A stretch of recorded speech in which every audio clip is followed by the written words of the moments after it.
Paano kung sasabihin ko sa iyo na ang isa sa pinaka-close na kakampi ni LeBron James handa daw sumama kahit saan siya pumunta at ngayon ang destinasyon Philadelphia Sixers, ang 5-time All-Star champion. 18 years na sa NBA pero ayon sa mga kumakalat na report, may isang team lang daw ang gusto niyang puntahan kung sakaling may tsansa, ang team ni LeBron. Totoo ba na nagkausap na ang agent niya ng Sixers? At bakit sa kabila ng edad niyang 38, pinag-aagawan pa rin siya ng mga contender? Tara at pag-usapan natin yan. Para maintindihan natin to, balikan muna natin ang 2016-2018 Cleveland Cavaliers. Doon nabuo ang isa sa pinaka-iconic na trio sa NBA, LeBron James, Kyrie Irving at Kevin Love. 4 na taon silang nagkakasama, 4 na sunod na finals appearance at sa isang kampyonato noong 2016, yung makasaysayang comeback kontra Golden State Warriors. Ayon sa mga report, simula noon nananatiling magkaibigan si LeBron at si Love. Kahit nagkahiwalay na ng team, magkasama pa rin sa mga bakasyon ngayong summer ayon mismo sa ating mga sources. Kaya hindi nakakagulat na sa tuwing may bagong team si LeBron, laging lumalabas ang pangalan ni Kevin Love. Ano ba talaga? Totoo ba ito o rumors lang? Dito na papasok ang mainit na balita.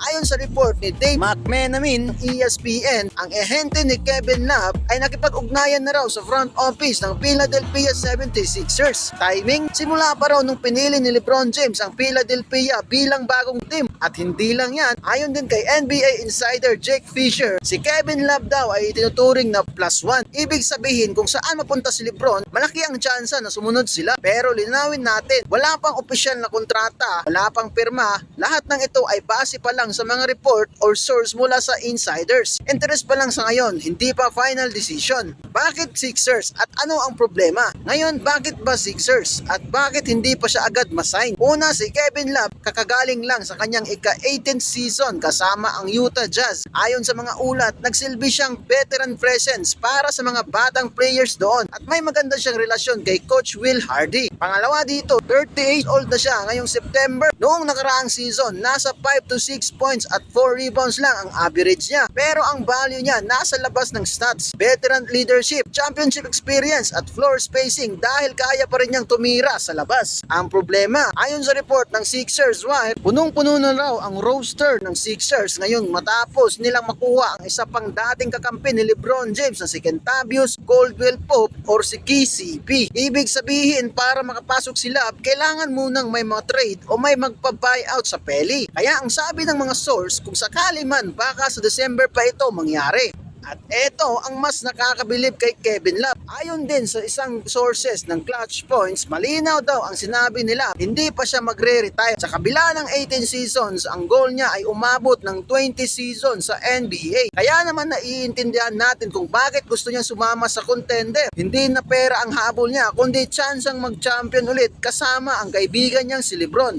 At kung titingnan mo, bagay pa rin siya sa Sixers. Kailangan ng big man na marunong pumasa, marunong tumira sa tres at hindi kailangan ng maraming minuto. Parang Udonis Haslem role noon sa Miami. Pero may shooting. So ang tanong ngayon, posible ba ang LeBron at Kevin Love reunion sa Sixers? Ang sagot ay posible pero hindi pa sigurado. May interest, may usapan na raw sa pagitan ng agent at ng team pero wala pang bakanting pwesto. Ito ay isang abangan na sitwasyon. Kung magkakaroon ng roster move ang Sixers bago mag-December, dyan natin malalaman. Ano sa tingin mo? Dapat bang kunin pa ng Sixers si Kevin Love kahit 38 years old na siya o dapat mas batang big man na ang kukunin nila para kay LeBron? Kung gusto mo ang mga video na ito, huwag kalimutang mag-like at mag-subscribe at i-comment mo na rin ang inyong opinion sa baba. Follow mo na rin ang ating social media account. Peace out mga ka-fast break!